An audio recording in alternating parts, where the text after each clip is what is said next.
بسم الله والحمد لله والصلاة والسلام على رسول الله وبعد. فقد قال النبي صلى الله عليه وسلم: إن أحدكم يجمع خلقه في بطن أمه 40 يوما نطفة ثم يكون علقة مثل ذلك ثم يكون مضغة مثل ذلك ثم يرسل إليه الملك فينفخ فيه الروح ويؤمر ب4 كلمات: بكتب رزقه وأجله وعمله وشقي أو سعيد.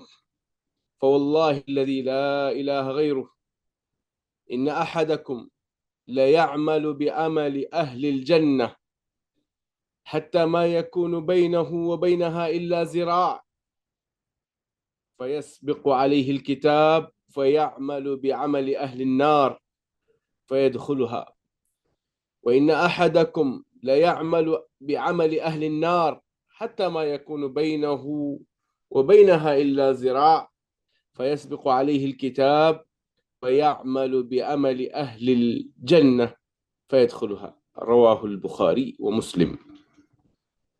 معزز و محترم طلبہ و طالبات، الحمدللہ یہ IGEOC کی جانب سے مسلسل 40 النوویہ پر سلسلہ دروس ہے۔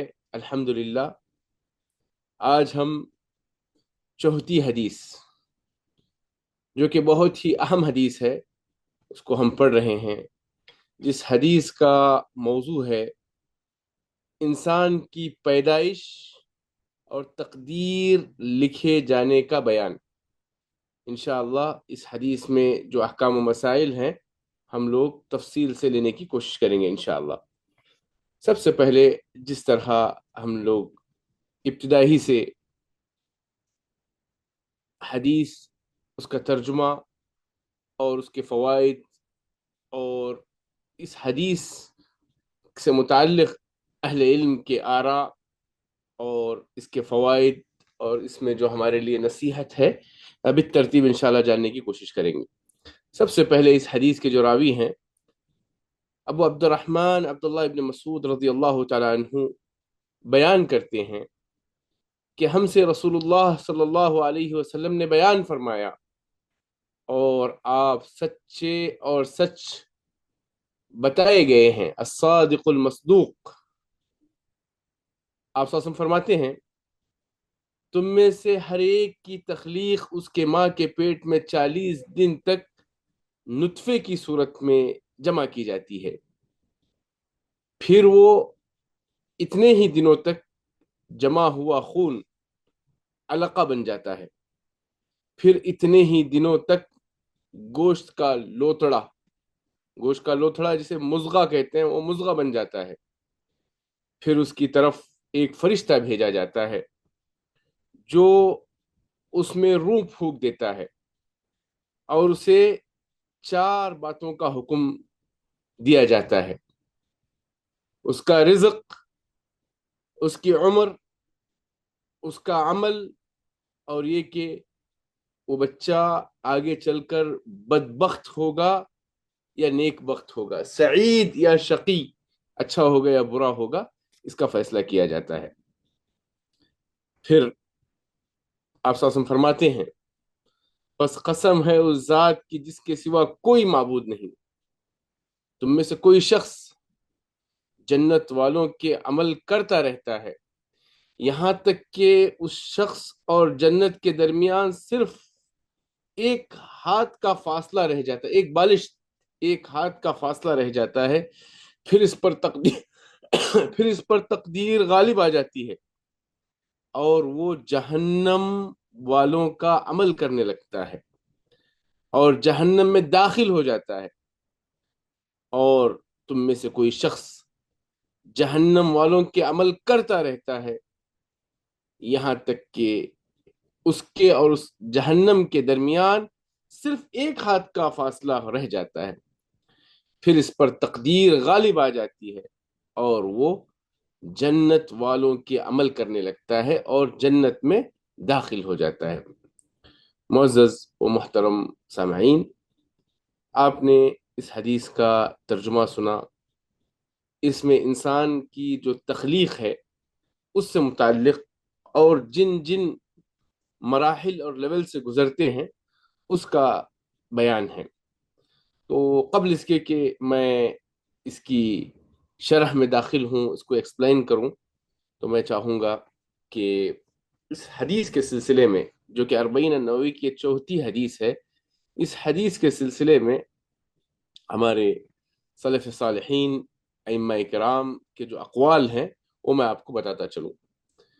علامہ نووی رحمۃ اللہ علیہ فرماتے ہیں کہ یہ حدیث انسان کی تخلیق اور تقدیر پر ایمان کے بیان میں ایک عظیم بنیادی حدیث ہے۔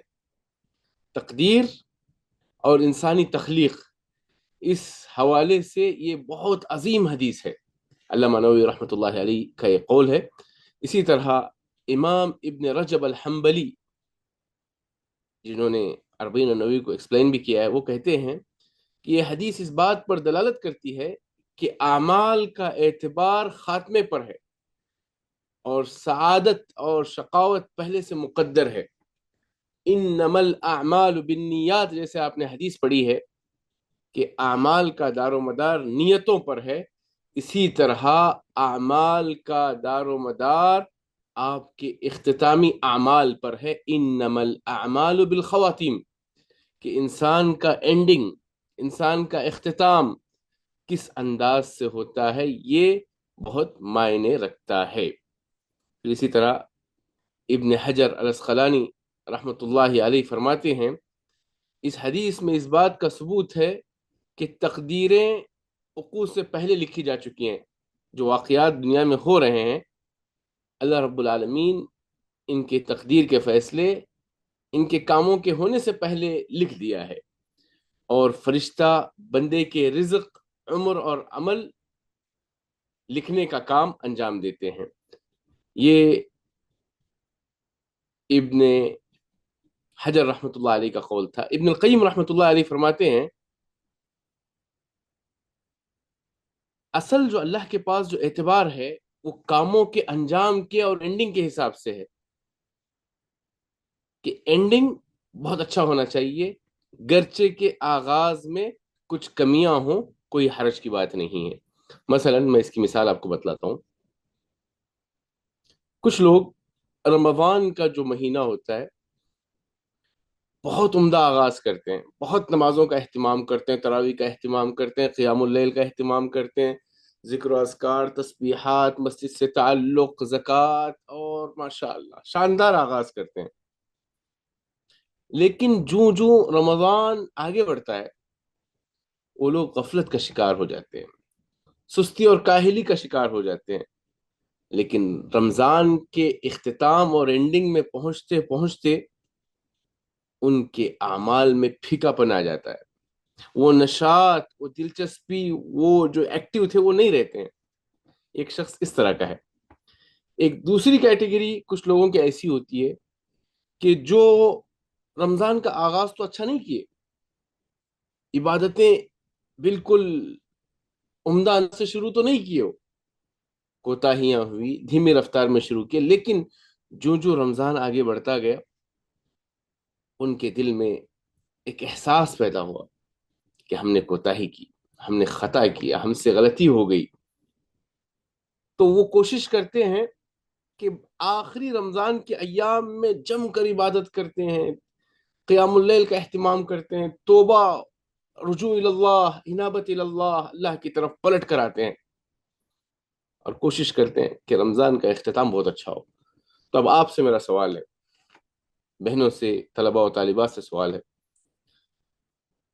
دو لوگ ہیں جس نے آغاز بہت اچھا کیا، اینڈنگ رمضان کا صحیح نہیں تھا۔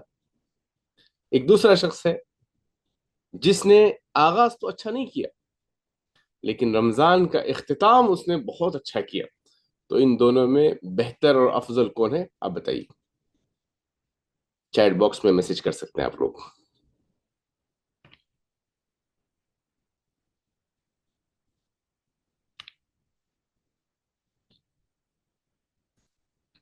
بارک اللہ فیکم، بارک اللہ فیکم۔ ending اچھا کرتے ہیں۔ بالکل، جس کا جو اینڈنگ تھا، جس نے جو اختتام جو اچھا کیا نا، تو وہ لوگ اللہ کے پاس اللہ کے محبوب بندے ہیں۔ بارک اللہ فیکم۔ تو اب ہم اس حدیث کی شرح کی طرف آگے بڑھتے ہیں۔ نبی کریم صلی اللہ علیہ وسلم کا مقام و مرتبہ صحابہ کے دلوں میں، آپ کی جو عظمت تھی اور آپ کا جو رتبہ تھا، وہ ابن مسعود رضی اللہ تعالیٰ عنہ کے ان الفاظ سے آپ صحابہ کے دل میں آپ کا مقام کیا تھا اس کا اندازہ لگا سکتے ہیں۔ ابن مسعود رضی اللہ عنہ کہتے ہیں الصادق المصدوق، سچے اور سچ بتائے گئے، جن کی بات کی تصدیق کی جائے، ایسی شخصیت ہیں آپ۔ اس میں آپ صحابہ اکرام کے دلوں میں نبی کریم صلی اللہ علیہ وسلم کا جو مقام تھا، آپ اندازہ لگا سکتے ہیں کہ کس طرح صحابہ اکرام اللہ کے رسول صلی اللہ علیہ وسلم کو مانتے تھے۔ آپ کو معلوم ہونا چاہیے، اسراء کے موقع پر جب آپ کو ساتوں آسمان کی سیر کرائی گئی اور اس سے پہلے بیت المقدس لے جایا گیا اور تمام انبیاء کی امامت کروائی گئی، تو مکہ والوں نے انکار کیا۔ ایسا ہو ہی نہیں سکتا کہ راتوں رات من المسجد الحرام الى المسجد الاقصی اتنے دور کا سفر ہو اور ساتوں آسمان کے سفر ہو، یہ ناممکن سی چیز ہے۔ تو ابو بکر صدیق رضی اللہ عنہ کے پاس آ کر سوال کرنے لگے، اگر کوئی ایسا دعویٰ کرتا ہے تو آپ کی کیا رائے ہے؟ کہا ہو نہیں سکتا۔ تو مشرکین نے کہا کہ یہ جو محمد ہیں آپ کے نبی، یہ دعویٰ کر رہے ہیں کہ آپ بیت المقدس اور ساتوں آسمان کی سیر کر کے آ رہے ہیں، فلسطین تک جا کر آ رہے ہیں، ایسا اللہ کے رسول کہہ رہے ہیں۔ تو ابو بکر صدیق رضی اللہ عنہ نے کہا کہ اللہ کے رسول کہہ رہے ہیں؟ جب اللہ کے رسول صلی اللہ علیہ وسلم کہہ رہے ہیں تو ہم اس کی تصدیق کریں گے۔ بیت المقدس چیز کیا ہے؟ ہم تو آسمان کی اس بلندی سے فرشتہ وحی لے کر آتا ہے، جب یہ اللہ کے رسول کہتے ہیں ہم اس پر بھی ایمان لاتے ہیں۔ تو بیت المقدس تو بہت قریب کی چیز ہے۔ تو اس طرح اس دن سے ابو بکر صدیق رضی اللہ تعالیٰ عنہ کا لقب پڑ گیا۔ کیا لقب پڑا؟ ٹیکسٹ میسج میں لکھیے۔ اس دن سے ابو بکر صدیق رضی اللہ عنہ کا کیا لقب پڑا؟ صدیق لقب۔ اللہ اکبر، صدیق۔ تو الصادق المصدوق جو کہا، تو اس سے آپ اندازہ لگا سکتے ہیں کہ اللہ کے رسول صلی اللہ علیہ وسلم کا مقام صحابہ کے دل میں کس قدر تھا۔ اب اس حدیث میں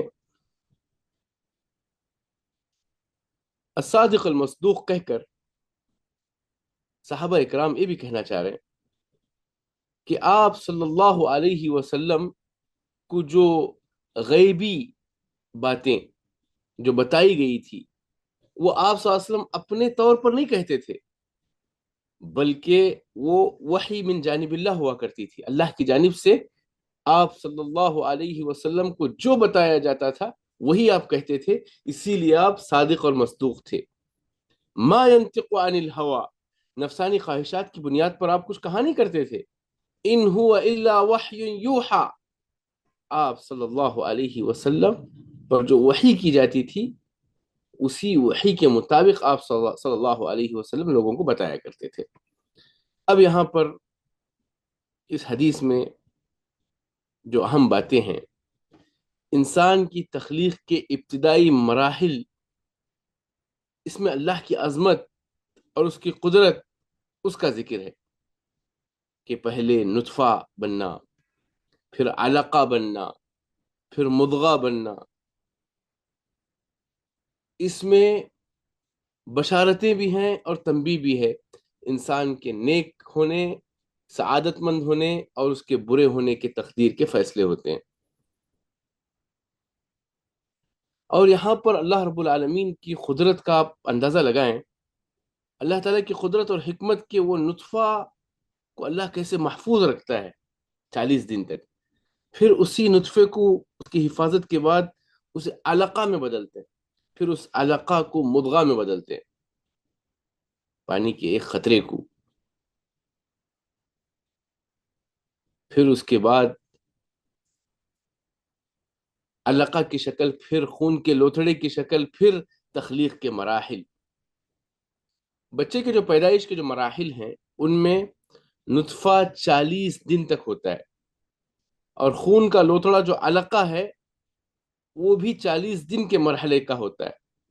پھر اس کے بعد جو مضغہ، مضغہ کہتے ہیں وہ خون کے لوتھڑے سے گوشت کا ٹکڑا بن جاتا ہے، تو یہ بھی 40 دن کا پروسیس اور مرحلہ ہوتا ہے۔ کل 120 دن مکمل ہونے کے بعد اس بچے میں روح پھونکی جاتی ہے۔ تو یہ جو تینوں مراحل ہیں، نطفہ، علقہ، مضغہ، اس پورے مرحلے میں کس اہتمام کے ساتھ، کس نزاکت کے ساتھ، پورے حفظ و امان میں اس بچے کی تخلیق کا پروسیس ہوتا ہے، اور یہ کروڑوں کی تعداد میں یہ سلسلہ جاری ہے۔ تو اس میں اللہ رب العالمین کی قدرت کا انسان اندازہ لگائے کہ اللہ رب العالمین لطیف الخبیر ہے، اللہ رب العالمین خالق ہے، اللہ رب العالمین مصور ہیں، اللہ رب العالمین کے صفات میں باری ہے۔ تو سبحان اللہ، اس حدیث سے ہمیں اللہ کی قدرت کا اندازہ ہوگا۔ اور اسی طرح یہ حدیث تکبر کرنے والوں کے لیے علاج ہے۔ اگر کوئی متکبر ہو، اپنے جلال کی باتیں کرتا ہو، اللہ رب العالمین کے انکار کی باتیں کرتا ہو، یا غرور میں مبتلا ہو، تو اس آدمی کو سوچنا چاہیے کہ اے متکبر انسان، تمہاری حقیقت کیا ہے، تمہاری اوقات کیا ہے؟ انسان کی ابتدا نطفے سے ہوئی، ایک پانی کا قطرہ ہے۔ اگر اللہ تعالیٰ چاہتا تو وہ نطفہ، مضغہ اور علقہ اور خون کا لوتھڑا اور گوشت کا ٹکڑا اور انسانی حیت میں آنے سے پہلے اللہ ختم کر دیتا۔ تو اس سے ہمیں سبق یہ ملتا ہے کہ ہماری اوقات، ہماری حیثیت کچھ بھی نہیں ہے اللہ کی قدرت کے سامنے۔ تو یہ تکبر کرنے والوں کا تکبر بے معنی ہے۔ پھر اسی طرح پیٹ میں بچے کی تقدیر لکھنے کے لیے اللہ کی جانب سے ایک فرشتہ مقرر ہوتا ہے، جو باقاعدہ بچے کی تقدیر کو لکھتا ہے۔ اس میں فرشتوں کی ڈیوٹی کی طرف اشارہ کیا جا رہا ہے۔ اور اسی طرح بندے کو اللہ کی جو بے شمار نعمتیں ہیں اس پر شکر بجا لانا چاہیے، کہ ہم وَإِن تَعُدُّوا نِعْمَةَ اللَّهِ لَا تُحْصُوهَا، کہ اللہ کی نعمتوں کو آپ شمار کرنا چاہو تو اسے کبھی کاؤنٹ نہیں کر سکتے۔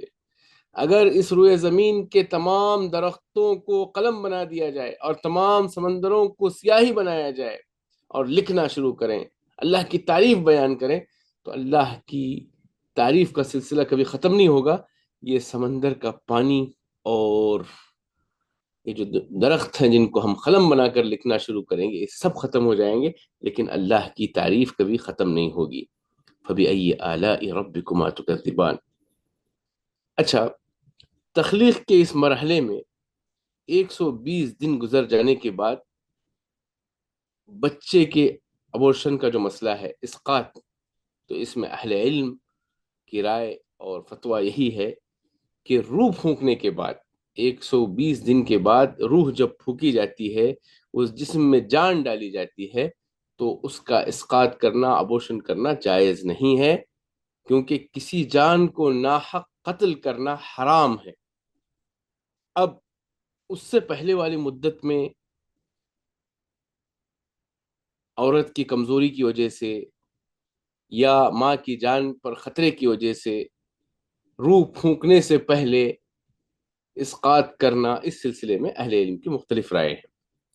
پھر اسی طرح ایک اور مسئلہ ہے، 120 دن گزرنے کے بعد 120 دن گزرنے کے بعد روح پھونک دینے کے بعد اگر وہ بچہ سمجھو پیٹ سے گر جائے تو اس کو غسل دیا جائے گا، اس کی تکفین اور تدفین ہوگی اور باقاعدہ صلاۃ الجنازہ پڑھا جائے گا۔ روح پھونکنے کے بعد 120 دن کے بعد اگر اس بچے کی وفات ہو جائے، اسقاط ہو جائے، تو ایسی صورت میں باقاعدہ اسے غسل بھی دیا جائے گا، پہلا مسئلہ، اور تکفین و تدفین کی کارروائیاں ہوں گی اور صلاۃ الجنازہ بھی ادا کی جائے گی۔ پھر اسی طرح انسان کو اپنے نفس پر غور و فکر کرنا چاہیے، جیسے کہ اللہ تعالیٰ نے فرمایا وفی انفسکم افلا تبصرون، اپنے نفسوں میں بھی دیکھیے کتنے اللہ کی نشانیاں ہیں۔ اگر ایک انسان اللہ کی قدرت کا اندازہ لگانا چاہتا ہے، اللہ پر ایمان میں مضبوطی پیدا کرنا چاہتا ہے، تو اسے صرف یہ جو پروسیس ہے بچے کی تخلیق کا، اگر اس ایک چیز پر وہ غور کرے تو اللہ رب العالمین کی قدرت، اللہ رب العالمین کی عظمت کا اندازہ لگا سکتے ہیں۔ پھر اسی طرح اب اس حدیث میں جو باتیں بتائی گئی ہیں، روح کا پھونکنا، فرشتے کا لکھنا، اس کی عمر، اس کے نیک اور برے ہونے، اور اس کے رزق سے متعلق جو تفصیلات بتائی گئی ہیں، اس سلسلے میں ایک اہم بات یہ ہے کہ جو غیبی امور ہیں، شریعت کے ایسے امور جہاں ہمارے عقل کام نہیں کرتی ہے، جسے ہم غیبیات کہتے ہیں، یؤمنون بالغیب، سورہ بقرہ کے شروعات میں کہہ دیا گیا کہ مومنین غیب کی باتوں پر ایمان لاتے ہیں۔ تو ان غیبی امور میں ہم اپنی عقل نہیں دوڑائیں گے، ہم شریعت کے تابع ہوں گے، اور جو نبی کریم صلی اللہ علیہ وسلم نے بتایا اس پر ایمان لانا اور اس کو تسلیم کرنا یہ ضروری ہے۔ اور اسی طرح اللہ تعالیٰ کے علم کی وسعت دیکھیں کہ وہ ہر انسان کے رزق، عمر، عمل اور اس کے انجام کو جانتا ہے۔ آج دنیا میں 8 بلین پاپولیشن ہے، 800 کروڑ نہ جانے کتنے آئے اور چلے گئے، اور پتہ نہیں کتنے آنے والے ہیں۔ ان اربوں خربوں کی پیدائش اور ان کے روح پھونکنے کا معاملہ، ان کے ہر شخص کے لیے فرشتے کی تعیین اور اس کے رزق، عمر اور عمل اور انجام کی جو لکھائی پڑھائی کا معاملہ اور اس کا علم، سبحان اللہ، اللہ تعالی ہر چیز کا احاطہ کیے ہوئے ہیں۔ یہ بھی اللہ کی عظمت پر دلالت کرنے والی چیز ہے۔ جس رب نے ایک انسان کو مختلف مراحل سے گزرتے ہوئے دنیاوی زندگی عطا کی، مرنے کے بعد وہ دوبارہ زندگی اس کو عطا کرتا ہے، اس کے لیے بہت آسان ہے۔ یعنی ایک انسان کی تخلیق کا جو مرحلہ ہے، اس کے مقابلے میں دوبارہ اسے اٹھانا، تیار شدہ کوئی بھی کمپنی کوئی کار تیار کرتی تو پہلا ماڈل تیار کرنے میں دقت ہوتی ہے، پھر اسی طرح کے دوبارہ ماڈلز بنانے میں یا اس کو کاپی پیسٹ کرنے میں زیادہ وقت نہیں لگتا ہے۔ تو اسی طرح انسان کو دوبارہ اٹھانا یہ اللہ رب العالمین کے لیے بہت آسان ہے۔ اس کے ذریعے ہمارا ایمان بالآخرہ جو ہے، آخرت پر جو ایمان ہے ہمارا مضبوط ہونا چاہیے، کہ جب اللہ نے ہمیں پہلے ہی پیدا کر دیا، پھر دوبارہ اٹھانا یہ تو اللہ کے لیے بہت آسان کام ہے۔ تو سبحان اللہ، انسان کو اپنے انسان کو اپنے رب کے سامنے جو حاضری یا ہمیں اپنے کیے ہوئے اعمال کی جواب دہی کا احساس ہونا چاہیے کہ ہم اس رب کے روبرو دوبارہ کھڑے ہونے والے ہیں۔ اور جب رب کے روبرو کھڑے ہوں گے تو کسی ٹرانسلیشن کی ضرورت نہیں ہوگی، کسی مترجم اور ترجمان کی ضرورت نہیں ہوگی، ہم میں سے ہر ایک سے اللہ رب العالمین خطاب کریں گے، ہر ایک سے سوال و جواب کا مرحلہ ہوگا۔ تو یہ ایک جسے وقوف کہتے ہیں، اللہ کے روبرو کھڑے ہونا، اس دن اللہ تعالی ہمارے ساتھ آسانی کا معاملہ کرے۔ ذرا سوچ کر دیکھیں، اپنے کاندھوں پر گناہوں کا بوجھ، اپنی زندگی میں کیے ہوئے معاصی، اس رب کے روبرو تنہا آپ کھڑیں گے، کوئی وکیل نہیں ہوگا، کوئی ترجمان نہیں ہوگا، کوئی آپ کا ڈیفنس کرنے والا نہیں ہوگا، بلکہ حال تو یہ ہوگا کہ ایک زانی سوچے گا کہ میں نے تو بند کمرے میں زنا کیے، چور سوچے گا کہ میں لوگوں سے چھپ کر چوری کی واردات کو انجام دیا، اسی طرح ہر گنہگار ایسا سوچے گا کہ کہاں سے گواہ آئیں گے۔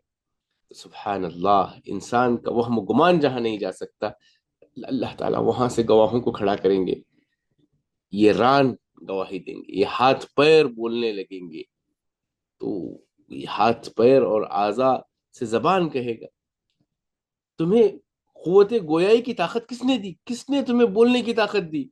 تو یہ اعضاء کہیں گے انطقنا اللہ الذی انطق کل شیء۔ جب زبان کو اللہ تعالیٰ بولنے کی طاقت دے سکتے ہیں تو کیا یہ ہاتھ پیر ان اعضاء سے اللہ بلوانے پہ قادر نہیں ہے؟ جس ذات نے ہر چیز کو بولنے کی طاقت دی، اسی ذات نے ان ہاتھوں اور پیروں کو بولنے کی قوت گویا یہ اللہ عطا کرے گا۔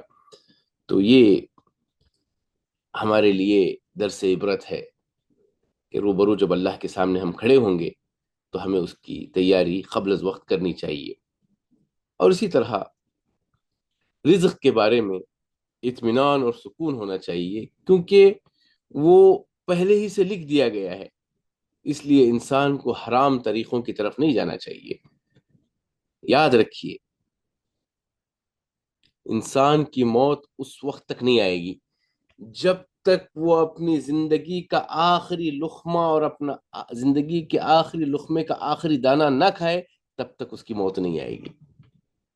لیکن اللہ کے رسول صلی اللہ علیہ وسلم نے فرمایا فَأَجْمِلُوا فِي الطَّلَبِ، ہمیں چاہیے کہ ہم حرام طریقوں سے بچیں، حلال طریقے سے رزق کو حاصل کریں۔ اور موت کے سلسلے میں بھی ہمیں بہت زیادہ مطمئن ہونا چاہیے کہ موت بھی جو ہے نا، ایک لا یستقدمون ساعۃ ولا یستأخرون، ایک لمحے کے لیے آگے پیچھے نہیں ہوگا، جب وقت مقرر ہے تبھی ہماری موت آئے گی، اور جس مقدار میں اللہ نے رزق لکھا ہے اتنا ہی رزق ہم حاصل کریں گے۔ اور اسی طرح اولاد کے بارے میں بھی فکر اور توجہ ہمیں جان لینا چاہیے کہ اللہ تعالیٰ ان کے بھی اعمال لکھ چکا ہے۔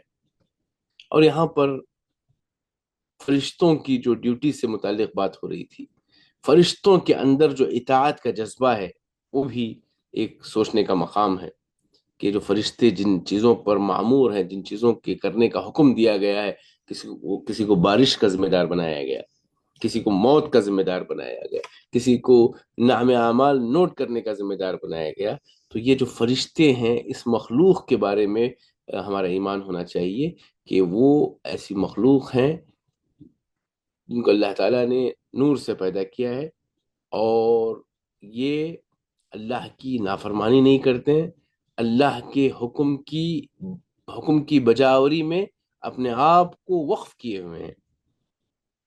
الحمدللہ ابھی ہم کعبۃ اللہ کو بالکل قریب سے دیکھ رہے ہیں۔ جس طرح کعبۃ اللہ میں مسلمان عبادت کے لیے اکٹھا ہوتے ہیں، اسی کے اوپر ساتوں آسمان کے اوپر بیت معمور ہے۔ بیت معمور وہ جگہ ہے جہاں روزانہ ایک فرشتوں کی بہت بڑی تعداد آتی ہے، پھر زندگی میں کبھی ان کو دوبارہ وہاں نماز پڑھنے کا موقع نہیں ملتا، تو اس سے فرشتوں کی تعداد کا آپ اندازہ لگا سکتے ہیں کہ کس تعداد میں اللہ نے فرشتوں کی تخلیق کی ہے۔ اور اسی طرح اس حدیث میں جو ہمارے لیے سبق ہے کہ ہمیں اعمال کے انجام پر توجہ رکھنی چاہیے، انسان کو کوشش کرنی چاہیے کہ اس کا خاتمہ بالخیر ہو، جب موت آئے تو ایمان پر آئے، جب موت آئے تو اسلام پر آئے۔ اسی طرح ہمیں برے خاتمے سے، انسان کا اینڈنگ برا ہو، اس سے پناہ مانگنی چاہیے۔ پھر اسی طرح اس حدیث میں جن اہم چیزوں کی طرف اشارہ ہے، ایک تو تقدیر کا ایمان، اللہ تعالیٰ نے ہر چیز اور تمام معاملات لکھ دیے ہیں، یہ اللہ کے علم و حکمت پر دلالت کرتا ہے، یہ پہلی چیز۔ اور دوسری چیز جو اس حدیث سے ہمیں پتہ چلتی ہے وہ یہ کہ انسان کے جو تخلیقی مراحل ہیں جن سے انسان گزرتا ہے، نطفہ، علقہ اور مضغہ میں نے بتائی، اس چیز کا علم اس حدیث میں بتایا گیا۔ اور بچے کی روح پھونکنے سے متعلق یہ اللہ کے حکم کی تعمیل میں فرشتہ آ کر جو روح پھونکتا ہے اس کا ذکر کیا گیا، اور اس حدیث میں رزق اور ہماری عمروں سے متعلق اللہ تعالیٰ نے فیصلے کر دیے ہیں، اس کا ذکر کیا گیا۔ اور اس حدیث میں فرشتوں کے جو اعمال ہیں وہ بتلائے گئے کہ فرشتے ایسے ہیں کہ بس رب العالمین کے حکم کے انتظار میں رہتے ہیں اور حکم کی تعمیل کرتے ہیں۔ اس حدیث میں ایک اور بات جو بتائی گئی، حسن خاتمہ اور سوء خاتمہ، کہ انسان کا انجام جو ہے نا اچھا ہونا چاہیے، وہ چیز بتائی گئی ہے۔ اور اس حدیث میں یہ بھی نصیحت کی گئی کہ ہمیں کوشش کرنی چاہیے کہ اللہ کی اطاعتیں، آپ صلی اللہ علیہ وسلم کی فرمانبرداری اور آپ صلی اللہ علیہ وسلم کے احکامات کی بجاوری میں ہمیں ثابت قدم رہنا چاہیے. زندگی کے آخری لمحے تک استقامت کا ہمیں سوال کرنا چاہیے. ایک شخص اس کے اور جنت میں صرف ایک بالش کا فرق ہوگا. ایسے موقع پر آ کر کچھ ایسا گناہ کرے گا، کبھی اولاد کے حقوق میں کوتاہی، کبھی اللہ کی معصیت اور گناہوں میں مبتلا ہو جاتا ہے کہ جنت اتنی قریب ہونے کے باوجود وہ جنت سے محروم ہو کر جہنم کی طرف چلا جاتا ہے.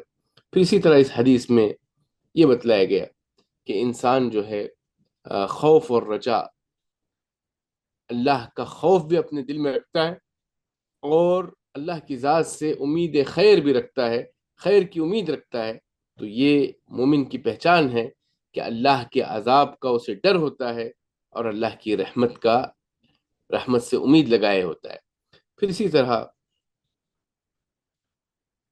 اس حدیث میں جو بتایا گیا وہ ایک اہم پہلو یہ ہے کہ دنیا بہت ہی مختصر ہے، دنیا زائل ہونے والی ہے، ختم ہونے والی ہے، اور آخرت باقی رہنے والی ہے، اور آخرت مومنین کا بدلہ ہے، اور جنہوں نے گناہ کیے ان کے لیے انجام دہی وہاں پر ہوگی.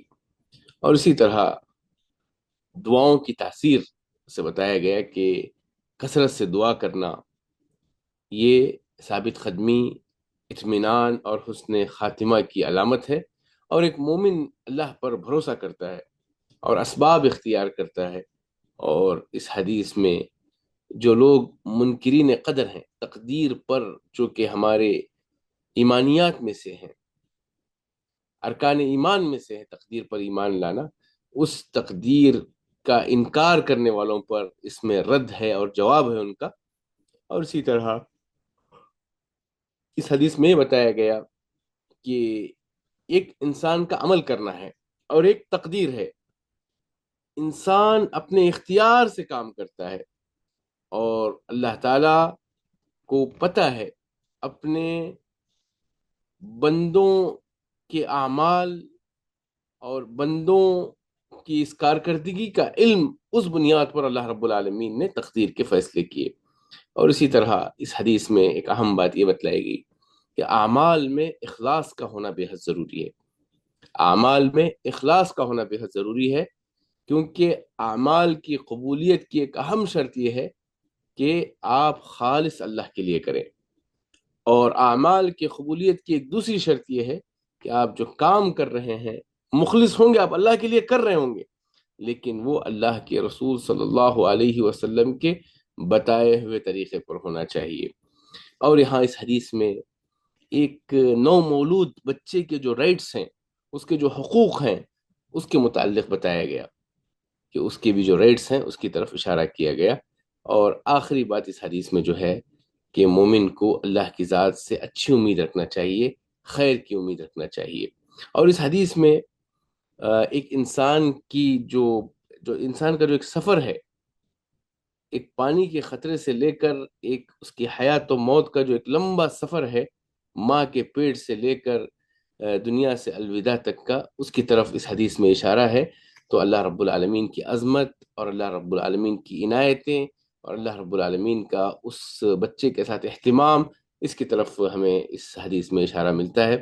اور اسی طرح تقدیر سے متعلق اور اسباب کو اختیار کرنے سے متعلق اور اعمال کے اختتام کا اعتبار ہے، اس کی طرف ہمیں اشارہ ملتا ہے. اور انسان کو دعا کرنی چاہیے کہ اسے اللہ رب العالمین خاتمہ بالخیر کی توفیق عطا فرمائے اور جنت کے حصول کے لیے اسباب اختیار کرنے کی توفیق عطا فرمائے. اور اسی طرح اس حدیث میں جو اہم بات ہے وہ فرشتوں کا جو رول ہے انسان کی زندگی میں، اور ان کے جو ڈیوٹیز ہیں، ان کے جو رسپانسبلٹیز ہیں، چاہے وہ اعمال کا لکھنا ہو، انسان کی حفاظت کے انتظامات ہوں، اور روح کا پھونکنا ہو، وہ اس سے پتہ یہ چلتا ہے کہ اللہ رب العالمین نے فرشتوں کو کن کن ڈیوٹیز پر لگائے ہوئے ہیں. اور ایک مسئلہ ہے کہ کیا انسان کو اختیار ہے یا اللہ کے فیصلوں کے مطابق بس اندھا دھند چلنا ہے. تو اس سلسلے میں اہل سنہ کا عقیدہ یہ ہے کہ ہر انسان کو ارادہ بھی ہے، اختیار بھی ہے، لیکن یہ ارادہ اور اختیار اللہ کی جو مشیت ہے، اللہ کا جو سابق علم ہے، اس کے تابع ہوتا ہے۔ پھر اسی طرح جس شخص کا تقدیر پر ایمان ہو تو اس کی زندگی میں آپ دیکھیں گے بہت ہی زیادہ اطمینان والی کیفیت ہوگی۔ تو بہرکیف تقدیر پر ایمان دلوں کو راحت پہنچاتی ہے، اور اگر کچھ تکلیف بھی آ جائے تو مومن کو صبر کی تلقین ملتی ہے، اور اگر مصیبتیں بھی آئیں تو اس مصیبت پر بھی وہ اللہ کے فیصلوں پر راضی ہوتا ہے۔ خود اللہ کے رسول صلی اللہ علیہ وسلم کی زندگی دیکھیے، کیسے کیسے مصیبتوں سے آپ دوچار نہیں ہوئے۔ آپ صلی اللہ علیہ وسلم کے بیٹے ابراہیم، قاسم، عبداللہ سب بچپن میں انتقال ہو گئے۔ آپ کی بیٹیوں میں فاطمہ رضی اللہ تعالیٰ عنہ کے علاوہ تمام بیٹیاں آپ کی آنکھوں کے سامنے دم توڑے۔ آپ صلی اللہ علیہ وسلم کو کھانے میں زہر دیا گیا، آپ صلی اللہ علیہ وسلم کے گلے میں چادر ڈال کر قتل کی کوشش کی گئی، آپ صلی اللہ علیہ وسلم کو شہر سے دربدر کیا گیا، آپ صلی اللہ علیہ وسلم کے جسم مبارک پر جادو کیا گیا۔ یہ تمام تکلیفیں، مصیبتیں انسان کے لیے وہ ہلکی ہو جاتی ہیں جب اس کا ایمان ہو کہ یہ اللہ کے فیصلے ہیں اور اللہ میرے بارے میں بہتر جانتا ہے۔ الا یعلم من خلق، کیا اللہ نہیں جانتا ہے جس نے ہمیں پیدا کیا ہے؟ اور یاد رکھ لیجئے، اگر اللہ کا سہارا آپ کو مل جائے تو پوری دنیا کی مخالفت آپ کو نقصان نہیں پہنچا سکتی۔ من وجد اللہ فماذا فقد، جس نے اللہ کو پایا اس نے کیا کھویا؟ ومن فقد اللہ فماذا وجد، اور جس نے اللہ کو کھویا اس نے کیا پایا؟ بہت پیارا جملہ ہے، اسے یاد کر لیجئے، من وجد اللہ فماذا فقد، جس نے اللہ کو پا لیا اس نے کیا کھویا؟ ومن فقد اللہ فماذا وجد، اور جس نے اللہ کو کھویا اس نے کیا پایا؟ تو بہرکیف ہمارے جو مسائل ہیں، ہماری جو پریشانیاں ہیں، ہماری جو تکلیف ہیں، ہماری جو بیماریاں ہیں، ہمارے جو قرضے ہیں، ہمارے لا تعداد مسائل اور پرابلمز کا سلوشن یہی ہے کہ ہم اللہ کے ساتھ عبادت کو خالص کریں، اللہ پر توکل اور اعتماد اس کا لیول زیادہ کریں، اللہ کے روبرو عاجزی، تواضع و انکساری کو اپنائیں۔ انشاءاللہ ہمارے مسائل حل کی شکل میں بدل جائیں گے، ہمارے پرابلمز سلیوشن کی شکل میں بدل جائیں گے۔ تو یہ سلسلے وار دروس ہے، انشاءاللہ جمعرات کے دن آپ سے ہم لوگ تقریباً 45 منٹ کا وقت لیتے ہیں، ہر دن ہر ہفتے ایک حدیث کا مطالعہ کرتے ہیں۔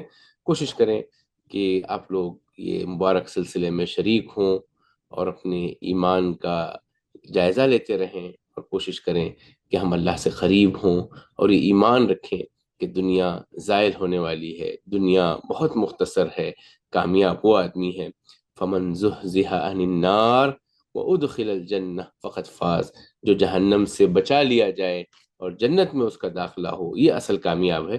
اللہ تعالی ہم سب کو اس کی رضا اور اس کی رضامندی اور اس کی خوشنودی پر کام کرنے کی توفیق عطا فرمائے، اور ہمارے نفسانی خواہشات سے بچائے، اور ہمارے اندر جو کوتاہیاں اور کمزوریاں ہیں اسے بدل کر ایمان پر ہمیں خاتمہ بالخیر کی توفیق عطا فرمائے۔ فجزاکم اللہ خیرا و شکرا، والسلام علیکم ورحمۃ اللہ وبرکاتہ۔ ماشاء اللہ، بارک اللہ فیکم۔ شیخ محترم کافی اہم چیزیں اس درس کے اندر بتا رہے تھے، دور حضرت کے تعلق سے ہو یا پچھلی امتوں کے تعلق سے ہو، وغیرہ وغیرہ۔ میں اللہ رب العالمین سے دعا کروں گا کہ اللہ رب العالمین ہم تمام کو جو کچھ ہم قرآن اور حدیث کی باتیں سنتے ہیں، تلاوت کرتے ہیں، پڑھتے ہیں، ان تمام باتوں پر ہم تمام کو عمل پر پیرا ہونے کی توفیق عنایت فرمائے، اور جو کچھ سنتے ہیں، عمل کرتے ہیں، وہ دوسروں تک کو پہنچانے کی بھی توفیق عنایت فرمائے، آمین۔ میں اب بلا کسی تاخیر، اگر کسی کو اس درس کے تعلق سے کوئی سوالات ہو تو اپنے ہینڈ کو ریز کریں، انشاءاللہ شیخ محترم اس کا جواب دیں گے۔